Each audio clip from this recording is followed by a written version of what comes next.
When I was just a new little baby Christian, God brought a Satanist into my life, and she taught me a lesson I have yet to forget. And it's not what you might think. If you feel a sense of embarrassment or even shame to be honest with those around you about your faith, then I think this is the video for you.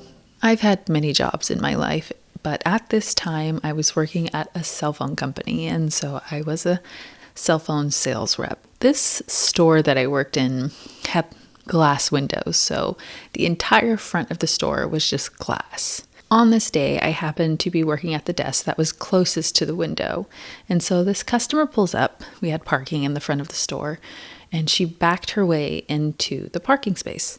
And I noticed that her license plate had 666 on it. And because license plates are typically random, I really didn't think much about it. But then I took a look at her car, and all over it were stickers of these occultic symbols that I had literally just learned.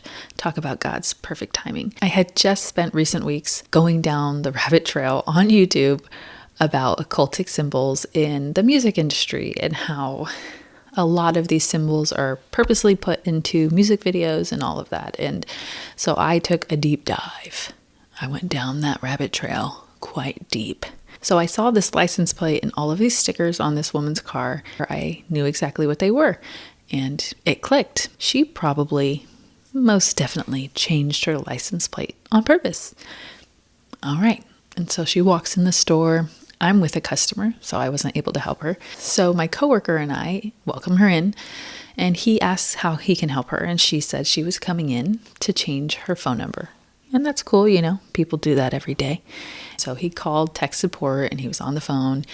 And once he got in contact with them, he asked her, all right, ma'am, so how do you want to go about this? Do you want to choose your phone number? Is any random number okay? And she said, actually, I was hoping that my number could start with 666. And I was like, oh my gosh, this woman is serious. Not only was her license plate 666. Not only did she have stickers all over her car with these occultic symbols that perhaps maybe the average person wouldn't know what in the world they are, but I did.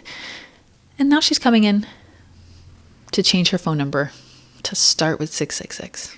I was highly doubtful that she would be able to find a number that started with 666, but lo and behold, she did. She walked out that day with her phone number changed to 666 whatever. So she walked in the store and out the store, didn't say a word to me personally.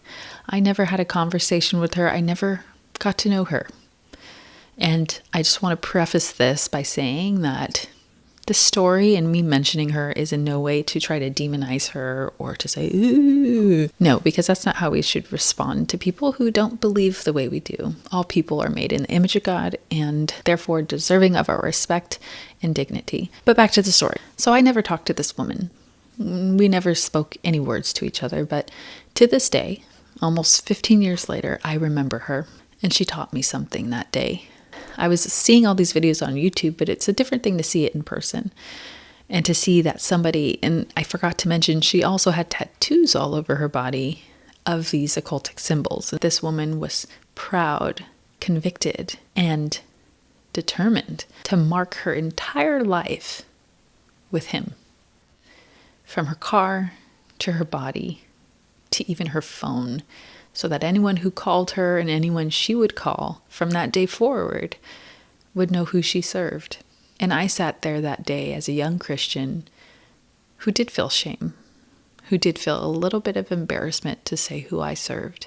Because in my mind, I had met so many Christians at that point who just were such a bad representation of the God of the Bible. Every single person we meet who isn't Christian moves through the world with a perception of what it means to be Christian. And usually it's not good. They've met people who have been mean, people who've been greedy, people who have been unloving and selfish and entitled. And so knowing that and having that own experience in my own life, it's like I didn't want to be associated with that.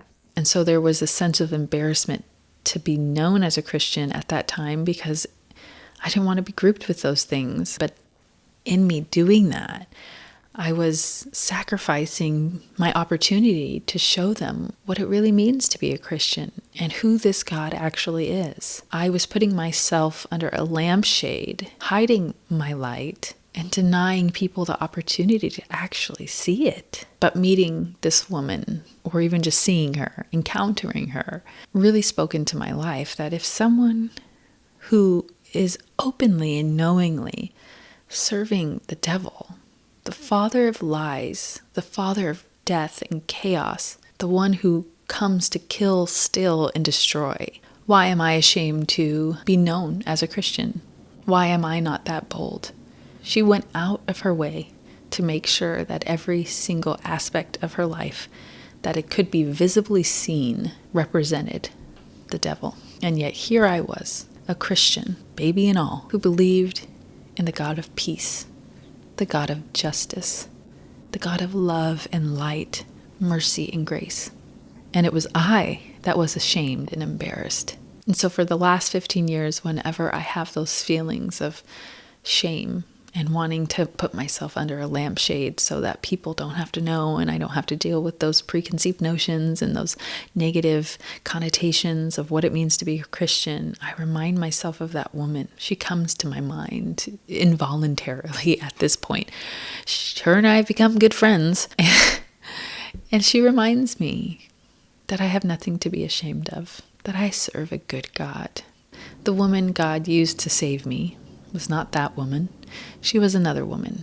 And when I met her, she already knew the Lord and she had known him for decades before that.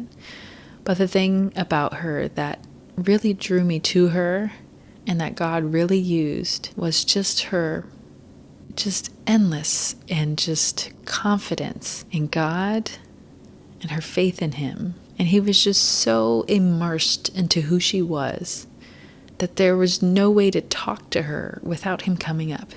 You know, she'd go to the grocery store and be gone for like 15 minutes. And she'd say, "Oh, a woman's coming to church." "What the heck, woman? You weren't gone for that long. How'd you do that?"